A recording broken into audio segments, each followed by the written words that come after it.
If you have topics you would like to have us discuss on the Aging Well podcast, please click on the links in the episode description to send us a text or record your message or comments. We'd love to hear from you and how we can help you age well. If you benefit from the Aging Well podcast and would like to support the content financially, please click on the Support the Show link or support our affiliates and advertisers.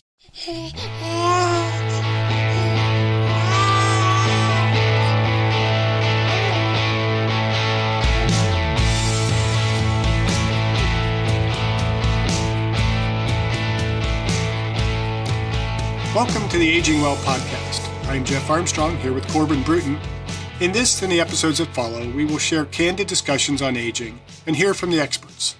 We are here to inform and encourage as we experience, aging.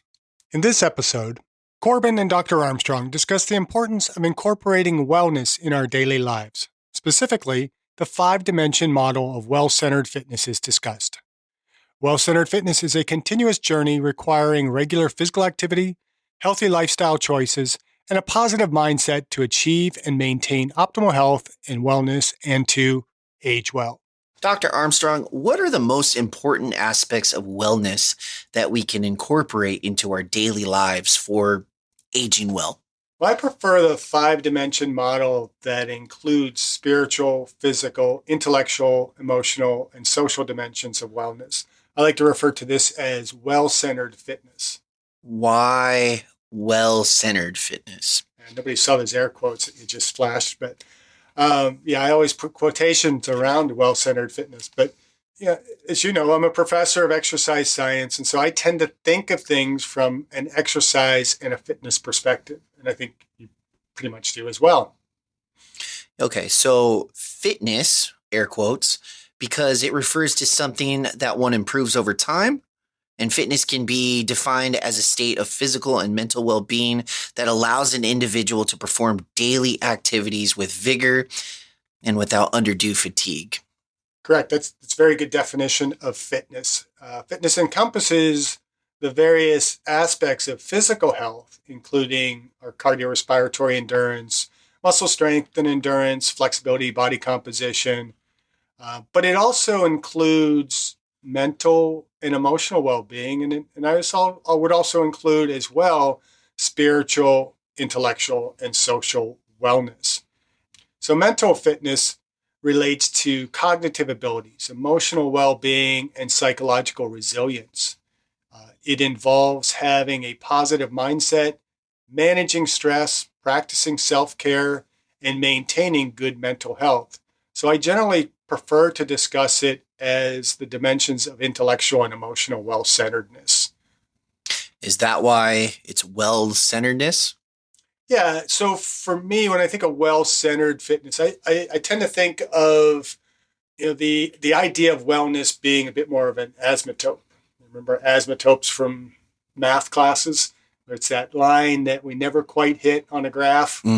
Where things get closer and closer, but they never quite get to it. And so we always have room to become more well in these specific dimensions. And they're also a bit more dynamic. So some areas, we may be a little bit more spiritual well at times than we are physically well. And, so you think of like an athlete in the peak of their training is going to end up sacrificing certain aspects of their wellness, maybe, because they are not as focused on their relationships, they're having to sacrifice time away to train and do all these types of things. Their social wellness might be a little bit more strained, or their spiritual or their intellectual. And so over time, we're working on kind of trying to balance those out. And I also tend to think of it as a target, where when you're just kind of learning to aim at a bigger target is necessary. So we think of kids, they learning to play basketball. They have a lower net, sometimes a bigger hoop, generally not necessarily a bigger hoop, but maybe a smaller ball. So it creates a target that's a little bit easier to hit. But as we start hitting that target more and more, we are beginning to narrow that target, make it smaller and smaller. And so perfection becomes harder and harder to really kind of hit it. And so as we are approaching that asymptote, the target is getting smaller. We're still kind of coming close to it and hitting it, but we're never at perfect well-centeredness, so we're always, if the zero mark is our ultimate target, we may start out a little bit more like 0.01, right? And then it becomes 0.001. And then, the zeros keep building, but we're never perfectly at zero. And so that's kind of where I think of in terms of well-centeredness, that it is an ultimate destination. It's a process of getting to being well-centered, and we're never going to be perfect at it. We can always improve on it. And so it's a bit more of that philosophy of Kaizen, the Japanese philosophy of constant improvement. So we think of well-centeredness being a process of constant self-improvement in those 5 dimensions. Well, let's discuss these dimensions in more detail, particularly as they pertain to aging well. Now, I would say, based off of your definition, if we have a point and that target is way more narrow, wouldn't we want to kind of surround ourselves with more challenging? That way, that narrow target doesn't seem as narrow. So, for example, you mentioned dribbling or shooting with the basketball. A lot of athletes will play with a weighted ball in order to get that motor skill down. And then once they get a real ball, it's super light. It's really easy. But when they were younger, that real ball was more of a challenge. So wouldn't it make more sense to have that well balance of, okay, this is my goal, this is my deadline, this is my final destination. I want to surround myself with more challenges that are harder than that destination. That way when I get to that destination, it's it's second nature. It feels like a breeze. I can do Yeah, it in my yeah. sleep. The challenges are what are giving us that opportunity to become better, to perform better. And so again, kind of going back to our exercise scientist roots, we think of the overload principle. In order for a body system to adapt, it has to be a challenge to a level greater than that to which it is accustomed. Mhm. Right? You remember that principle of overload. Same thing applies to the spiritual, the intellectual, the emotional, and the social. If we are not pushing ourselves to a limit, challenging ourselves, we're not going to grow in those areas. And so, from a spiritual perspective, we are looking at getting further away from self centeredness to trying to be more other centered, and having a more universal perspective on purpose. That the world doesn't revolve around us. We are here purposefully to have an impact on the universe. And that takes some level of challenging to kind of get us away from that. And you think of, since this is the aging well process, when you are born, you are totally dependent upon your mother. Right. And if, you continue to keep sucking at the tit, and, relying wholly on your mother for nourishment, for comfort, for all those types of things, you are going to be a very shallow, undeveloped individual. From the same perspective, we still need that level of comfort. If you have a child who is immediately taken away from their mother and interacts, say, only with a robot that feeds them and does all that kind of stuff, and they have no human contact, they are not going to develop as well. But as we develop, and again, this takes us back to why we talk about those 4 ages. We have a period in our life where we are dependent upon others for our development, but we need to be developing through that first age. And then that prepares us for our second age, where we have a little bit more self responsibility in developing through that age. And then that prepares us for our third age, which is really, bringing us closer to that fulfillment, that opportunity to be able to cash in on what we have developed over the course of our life and then have an enjoyable retirement. And hopefully then that fourth age is really, really small. So we need to challenge ourselves. And all of the principles that we talk about in exercise science apply to developing those areas of wellness.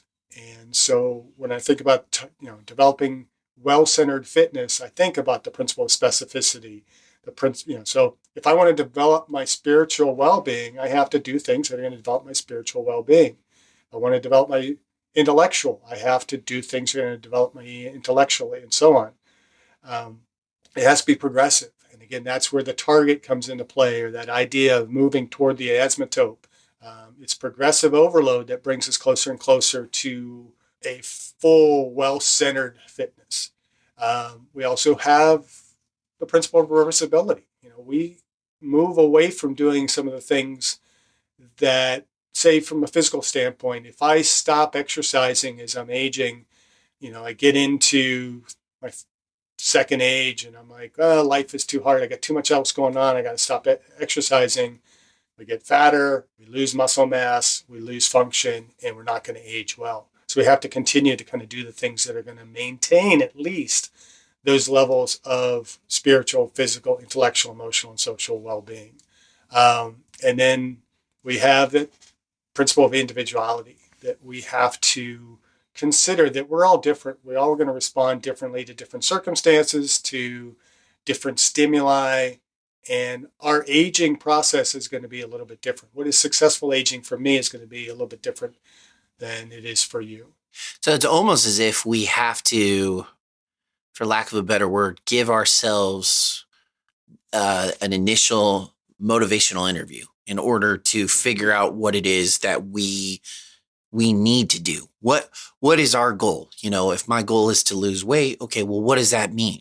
Right? Just kind of like what you used to teach us in that motivational interview initial process is, if you're with a client and they're like, I just want to get into shape. What does that mean to you?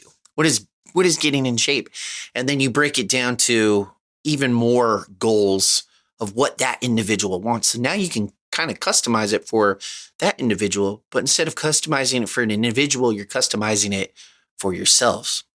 I want to become more worldly. Okay, but what does that mean? Well, I want to read more books. Let's start there. I want to see more people. I want to shake their hands. I don't want to be so awkward when I get into a public setting. I don't want to feel that stress. Okay, good. We figured out a problem. Now let's come up with a solution on how to address that. Is that kind of what you're talking about? Yeah, I think so. And I think we have to have a clear definition to start. What does aging well mean to us? What does well-centered fitness mean to us? What is spiritual wellness? What is physical wellness? What is intellectual? What is emotional? What is social wellness? And once we have those clear definitions, of course, we're going to refine those. We're going to tweak how effective we can be in those. So at one point in our life, when so if you're not in good physical shape, your idea of getting in shape might be, I just want to be able to finish a 5K. When I finish the 5K, when I want to perform better in that 5K, I want to increase my time. Now I want to increase that to a 10K. Then I want to run a marathon. Or, as we're lifting weights, there should never really be a point where I'm satisfied with how much I'm lifting. Maybe, if you are a competitive power lifter and you're pulling over 1,000 pounds in a deadlift, okay, you can start to think, oh, I'm not going to be able to really improve from that. And at some point in the aging process, I'm going to have to be thinking about, I'm putting so much effort into pulling all this heavy weight, it's going to start really having a toll on my joints and my ligaments and my muscles and everything else, and it's going to start causing injury. And I haven't been focusing in on my cardiovascular health or some of these other aspects of health. I need to focus on those a little bit better. I've put on a lot of excess weight powerlifting. Well, I need to kind of trim down a little bit and think a little bit healthier diet. And so we might start to refine a little bit more of our focus in what is, those different components. But we're constantly trying to improve. I discussed my epigenetics test with True Diagnostic co-founder Hannah Wendt in episode 162. Epigenetic testing measures baseline and changes in your pace of aging, giving you the power to steer your anti-aging or health and wellness journey in the right direction. I learned that I am aging well. Click on the affiliate link in the episode description, use the promo code AGEWELL, and receive a 12% discount on your epigenetics test and monitor your pace of aging.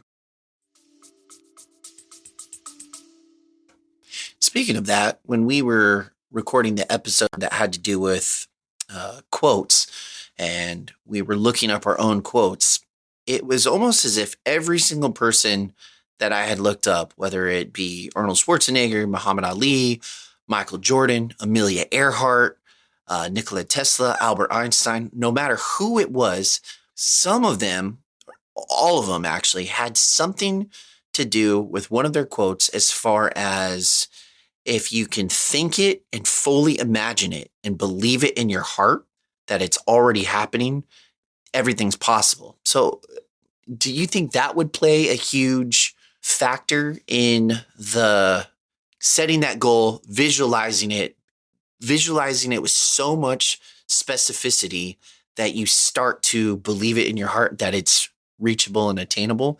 Would that be a part of this well-centered balance? I think you have to have that approach in order to come close to being truly well-centered. And I tend to look at well-centered fitness. When we look at wellness more historically, it's always been, at least in classes that I've taken, it's always been described as a bit more like a pie. And it's like equal shapes in terms of, all five of those dimensions taking up an equal slice of the entire pie. And I can see that, and it makes a certain level of sense. But to me, it doesn't fully encapsulate the true nature of well-centered fitness and the interconnectedness between them. So I tend to think of it more of as like an expanding pyramid, where at the base of that pyramid is your spiritual and physical dimensions. Those are the two really most important in order to build on and to develop the other areas, because without a foundation of a spiritual sense of purpose, of kind of a universal role, finding your place in the universe. And oftentimes when we think of spiritual, a lot of people go straight to religion. And I think in many cases, religion can be quite detrimental to spiritual well-centeredness because it becomes a little bit too myopic. We tend to have this kind of image of our God or of our faith, and we miss out on the fact that God is much bigger than what we can, in this physical form, actually wholly grasp and understand. And so it's much bigger than that. And we tend to maybe not focus as well on what our role might be the in the universe and our interactions with one another. Um, and so spiritually, we have to understand that we're here with a purpose. And I usually spell purpose when I talk in terms of well-centered fitness with a capital P, a greater purpose than just what's your purpose here today? Well, I'm here to get my driver's license. Your DMV, I don't know why I went to that, but it's more really what impact am I having presently, and how is that developing into a further impact that I'm going to have, and how is Corbin impacting me today as we sit here together? But in order, we can't just be spiritually minded. We can't just sit there and think universally. We have to be able to physically act, and our physical capacity to do things, to interact physically, is going to have an important impact on us spiritually as well. And so the two, I think, are really dovetail together. And, we have a bit of a responsibility to be the best we can spiritually, but also to be the best we can physically so that we can function.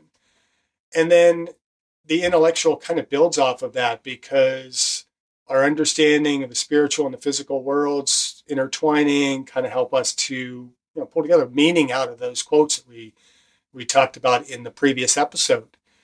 And from there, spiritually, physically, and intellectually, we have the capacity to kind of deal with the stuff that happens in our lives, and that kind of impacts our emotional well-being. And if we're not emotionally, intellectually, physically, and spiritually well-centered, it's almost impossible to have healthy relationships. And so the social well-being is kind of that tip of the pyramid that feeds off of all the others. But as we have good social well centeredness, it's also going to inspire us to grow spiritually, physically, emotionally, and intellectually. Does that make sense? Kinda. Yeah. No, I mean, I'm picking up what you're laying down. When you're saying, Picking up what you're laying I'm down. picking up what I'm smelling what you're stepping in. I'm not stepping in anything. So when you say pyramid, though, the first thing that pops in my mind is John R. Wooden's Pyramid of Success. That's what I'm picturing. That full, his graph, his chart, and if you look at it over the years, every class that he taught and brought them to, pretty high up there. They may not have all won a championship, but he at least got them super, super successful, not just on the basketball court, but on on the court of life, essentially, because they weren't just athletes, they were student athletes. But they weren't just student athletes, they were individual people. And so his pyramid of success was to not just allow them to be successful on the court, but be successful with their relationships and their family and everything to that effect. Is that kind of what you're? Yeah, and to be honest with you, now that you bring up John Wooden, I'm really disappointed that I didn't pull up a John Wooden quote in our previous episode. Dang.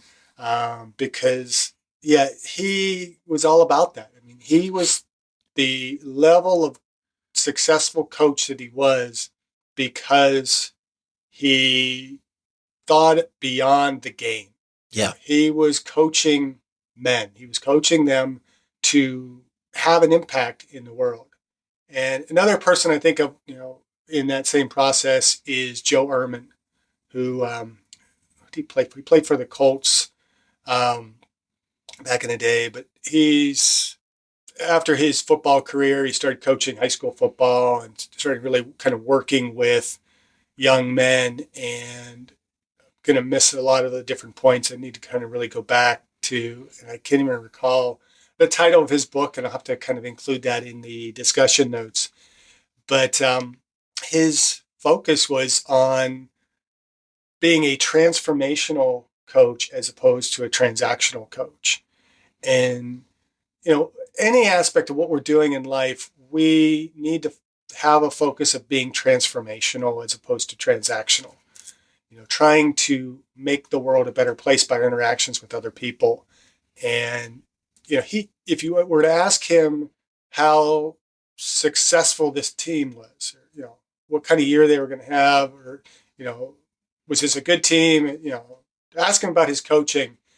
He's going to come back and say, come back in 20 years and show me, what these guys are doing with their families, their wives, in their jobs and all that. And I'll tell you whether I was successful in coaching. And Wooden was the same way, that he didn't care about the championship that they won that season. He's more focused on what's this player going to be like 20 years from now when he's interacting with his families, with his communities, and so on. And I think that's a huge piece of what I'd consider well-centered fitness. And, this whole notion of applying these aspects of wellness to aging well. We're not going to know whether we have aged well until we are in that final stages of our fourth age, and, we expire that last breath, and probably not even until we see what type of eulogy people are going to be giving us, in our funeral or in our end time. So that's how I look at kind of the dimensions of wellness for aging well. Is we are growing continually toward fulfilling our purpose in this blue globe that we are spinning on. Right. So as far as keeping the same metaphor of this well-centered fitness, we had mentioned it's very similar to progressive overload with adding muscles. The more stress we add to it, the more it will grow. Very similar to the more pressure that we put either in an emotional or spiritual, the more we will grow. But although consistency is just like with working out, consistency is going to be a huge important factor with the emotional and the spiritual aspect and your relationships and stuff like that. Do you also think if we are adding progressive overloads to those and consistency, just like we would in a physical aspect, eventually at some point in time, fatigue is going to set in? Do you think we're going to get emotional fatigue, spiritual fatigue, those other fatigues? And if so, what can one do to kind of combat that with their ability to age well? Well, I think that's a good point. And I don't know that fatigue is kind of the right word. If we're becoming fatigued in our well-being, we are, and this it's kind of the same argument I make, again, kind of going back to my exercise physiology classes. When we talk about there's overload, overreaching, and then overtraining. And overload is the necessity to hit kind of a minimal threshold for adaptation. And so they're the minimal things that we need to be doing in order to grow spiritually, physically, intellectually, emotionally, and socially. And that might be from an intellectual standpoint, reading a chapter of a book a day is enough, that I'm learning, I'm progressing a little bit. Um, Overreaching from a physical standpoint is where we push that limits of recoverability, the ability to be able to adapt and be able to come back and do a little bit more the next time. And from a physical standpoint, overreaching can have its purpose if it's planned and we know that we're going to allow ourselves the opportunity to recover from that in an adequate amount in order to eventually see growth from it. Overtraining is where we just continually keep beating the body down to where you are experiencing a decrease in performance. And we can at times experience overtraining in those various capacities. I mean, certainly from a physical standpoint, we can be putting too much effort into trying to push ourselves physically. We're training too hard. We're not getting adequate recovery. We're not getting adequate nutrition. But even in our relationships, um, I have I've adopted kind of a mantra from Gail Sayers' book, I Am Third, where he learned from his track coach at Kansas, my Lord is first, my family is second, and I am third. And I kind of adopt that a little bit more. My God is first, my family and friends are second, and I am third. Well, we can get to a point where we are giving so much to other people that we are not allowing adequate time for ourselves to be able to kind of recover from that emotionally. And sometimes, we can start to resent all of that effort. Oh, I'm doing all this for all of the other people and they don't appreciate me and this and that. And it can have a really detrimental effect on us spiritually and socially and emotionally and so on. And so that's kind of where I would say that's we're beginning to overtrain in those areas. We need to have the balance to be able to, in a sense, recover from the efforts that we're putting into it. Now, from an overreaching standpoint, maybe your relationships are struggling a little bit, and maybe you're getting married soon. You'll be in that honeymoon phase for a while, but then eventually you're going to start to feel like, I'm giving all the time to this relationship, and or maybe we've just kind of disconnected a little bit. And a lot of relationships will end because people, we just grew apart. That's bullshit, growing apart. If you've loved this person enough to marry them, there's no growing apart. There's just this lack of effort to keep that connectedness. And so from time to time, we may have to put extra effort into those areas that we are deficient in. So if we're deficient spiritually, physically, intellectually, emotionally, or socially, we have to put a little extra time into those. And it might take away from other areas. It might take a little bit more stressful effort on our part, but we're allowing then that time for that to grow us in those dimensions. Am I making some level of sense here? No, it totally makes sense.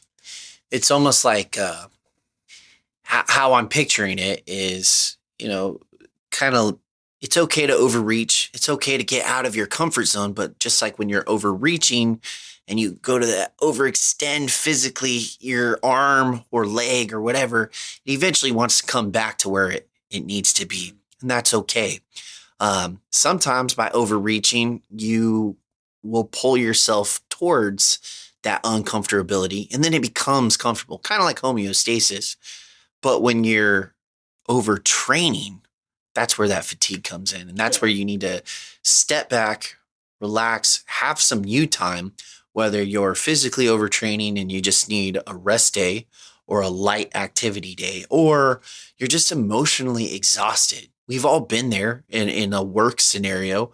We go, go, go, go, go. We give so much and you're like, I just need a personal day, and just hitting that reset button that's what I'm taking from what you're saying. Again, kind of going back to my exercise physiologist in me and teaching those classes, when I teach about exercise programming and I talk about overtraining, I honestly think that from a physiological standpoint, there is really no such thing as overtraining, because we've seen situations, and I'll like talking classes about the Iron Cowboy triathlete that did 50 Ironman distances in 50 days in 50 different states, and how he actually started to see improved performances at the later end of all of that.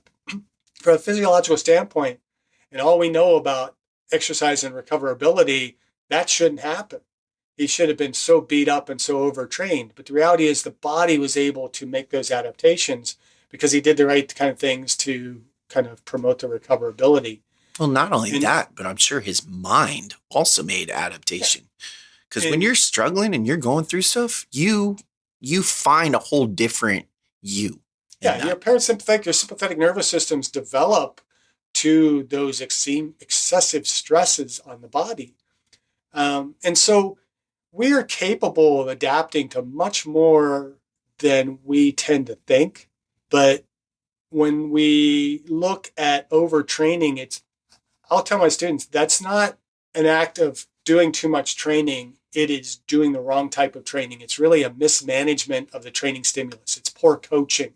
It's poor programming that causes us to overtrain. And so if we are feeling those excessive burdens in our lives, spiritually, physically, intellectually, emotionally, and socially, we got to step back and look at what am I doing wrong that is causing me these feelings or these physical manifestations of overtraining, to use that kind of analogy. And what do I need to do different in order to continue to grow, but manage it in a way that it is not detrimental to my well-being?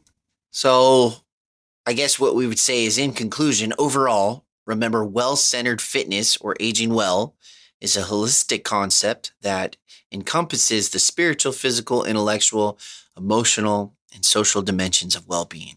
It is a continuous journey that requires regular physical activity, healthy lifestyle choices, and a positive mindset to achieve and maintain optimal health and wellness, and to age well. Age well. Thank you for listening. I hope you benefited from today's podcast, and until next time, keep aging well.